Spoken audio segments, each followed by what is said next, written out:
What's up, everybody? This is Suleyman from SAZ, and this is the channel where we talk about the money in business and the business of money.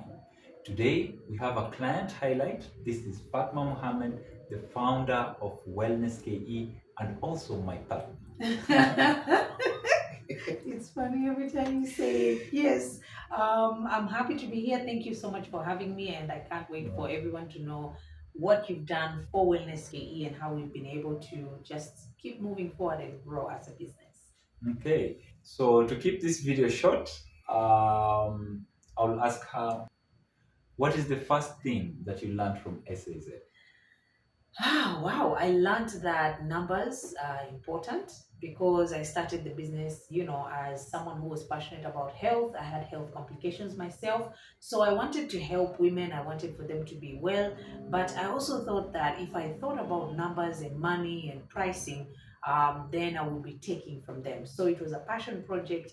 And I remember our first session when we sat down, I was telling Suleiman that I want to be able to do this thing. I want to help everybody. And then you guided me and you actually told me you can either choose either to not charge people anything, but then let it be an NGO, or you can actually charge people and then you can be able to see growth. Because when it's an NGO, unfortunately, at some point you're going to need someone to fund you. And when somebody funds you, unfortunately, that means they are going to steer the direction to something that they want, so it stops being your own project and your own business. So I can say I've learned that.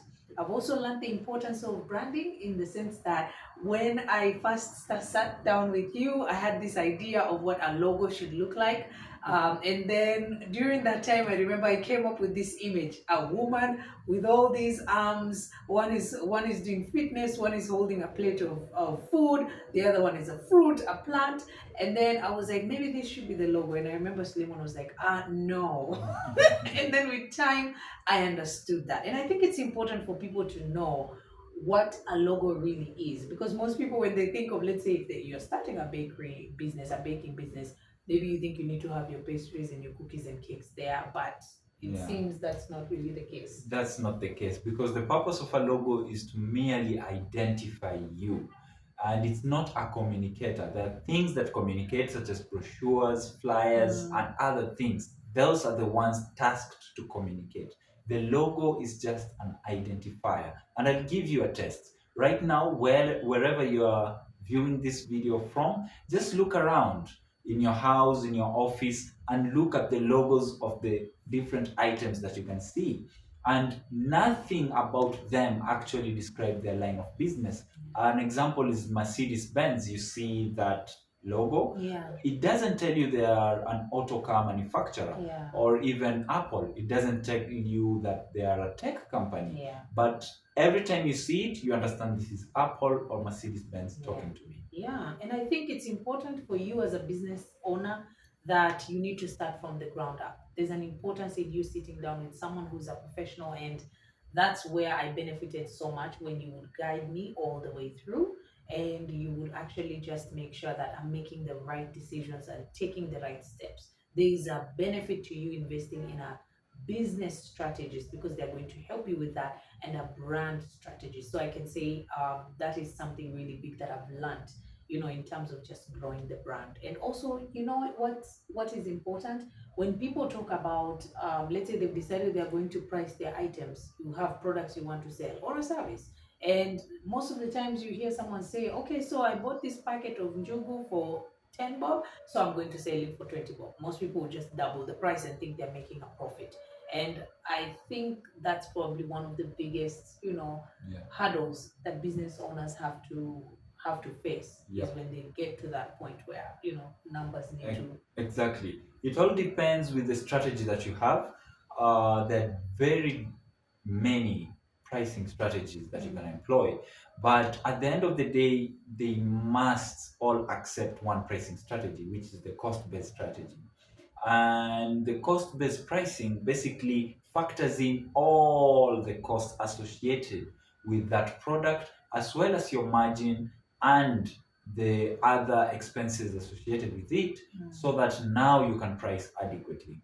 Because at the end of the day, even if you're buying that njugu for 10 bob, you needed to transport yourself from where you are to go and get the jugu, and then you bring it back, maybe to deliver them. Maybe you have other costs associated with that. Maybe you want to change the packaging so that you can put in a different packaging.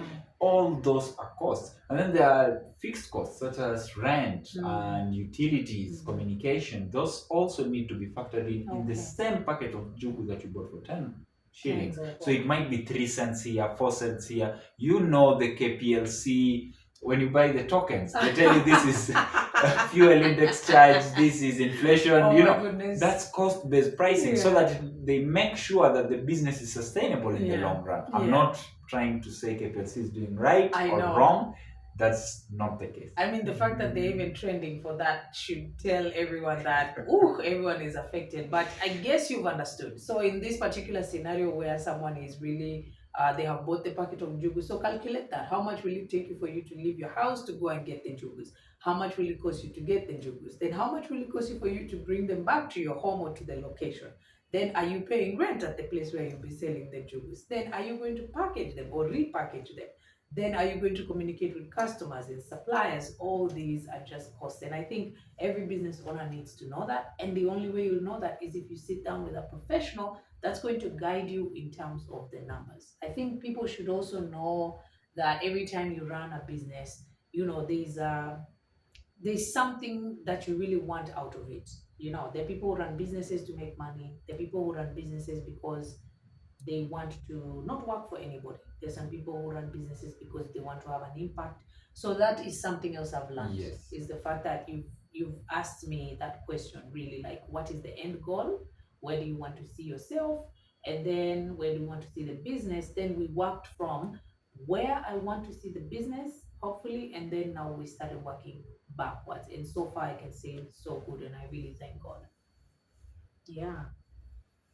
Okay, Fatma. So what are 3 key things that a small and medium-sized business should do in order to be sustainable in the long term? I would say, number one, in order for you to have a sustainable business, the numbers are important. Okay, so make sure that you have your numbers correct. And the only way you're going to do that is if you sit down with a professional, which brings me to the second point. A professional business strategist, even brand strategist, is going to guide you, because I'm sure you have videos where you've explained to people that there are companies that are actually basing their pricing on their brand, because you're buying into the brand. There are some phones that people buy and they're fanatics, and we won't mention them because they'll get sensitive, but they're buying the brand, because you'll find other phones that can do equally as good of a job, but they've really bought into the brand. So if you want to be that type of business and let people actually know your brand, and actually it feels like a community, and they can, they feel like they belong somewhere, then do that, because at the end of the day, the numbers are going to help you achieve that. The professional is going to help you achieve that. And then I would say just know what it is that you're getting into. Because if you want to start a business, and maybe let's say you want to open up a butchery, you have to know something about meat. Then you have to keep on increasing your knowledge about meat. And the good thing about it is we live in an era where there is a lot of information around us. There are a lot of people who are mentors. They are micro mentors. There are people who you can just follow and learn from them. So whatever you do, make sure that you get yourself a professional. Make sure that you understand what it is that you're doing, so that your business can be able to be sustainable, and never ignore the numbers. They never lie.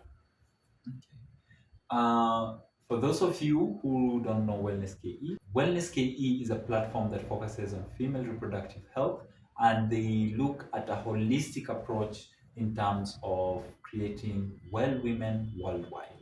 And if you want to get a hold of them, give them the socials. Oh yes, on Instagram it's at well_SKE.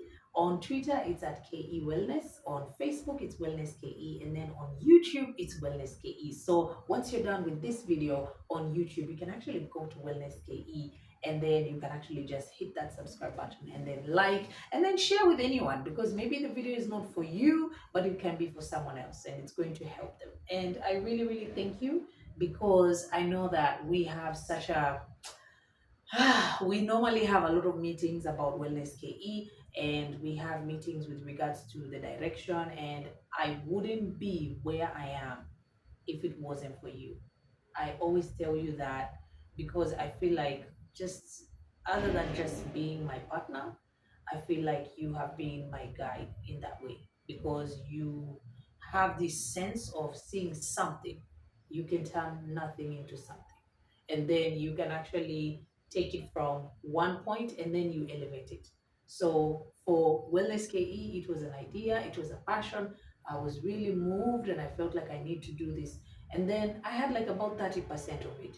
And then that's where Suleyman came in, just as a brand strategist and as a business strategist. And he brought that idea to life, whereby now we can say we have hundreds of testimonials, hundreds and hundreds of testimonials from women who have been able to improve their health. We can say that we can single handedly just be able to have people think of us first when they are thinking of putting out such information about health and wellness, because they feel like they benefit and they always learn something from us. And we can also say that we've created a community where now women are not afraid to say, I have fibroids or I have really bad cramps. They're not embarrassed to say they're struggling with their fertility. It's a conversation, and then you find a solution, and then you'll be well, because that is our mission, is to have well women worldwide. So thank you so much for allowing me to achieve that. And I love you so much. I do. And I just want the best for you.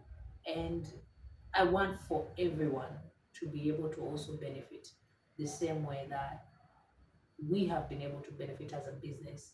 And all the other people I see that you have transformed their businesses.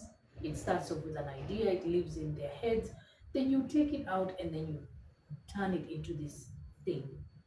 And if I can just finish off by saying, if there is one word I can use to describe SAZ, I would say it's the word abundant, because SAZ is that type of brand whereby the moment you just get in touch with them and your brand starts, that's where it all begins. You just get to a level of abundance because the people working behind there, the intention is for you to succeed, the skill is there, there's abundant knowledge on the right things, and then they care. So they'll guide you step by step. So thank you so much for that. Welcome. Thank you. Welcome. While you are going to check out WellnessKE, check out their YouTube channel because they have amazing recipes, quick meals here and there. They have 10-minute workouts that you actually sweat. They have a lot of information, and as she said, maybe that information is not for you, but you might know somebody who might benefit from that information. If you like this video and this type of format, let us know in the comment section below. Don't forget to give us a like because it helps the YouTube algorithm share this video with like-minded individuals. If you haven't subscribed already, please be sure to subscribe. And until the next time, build your future today.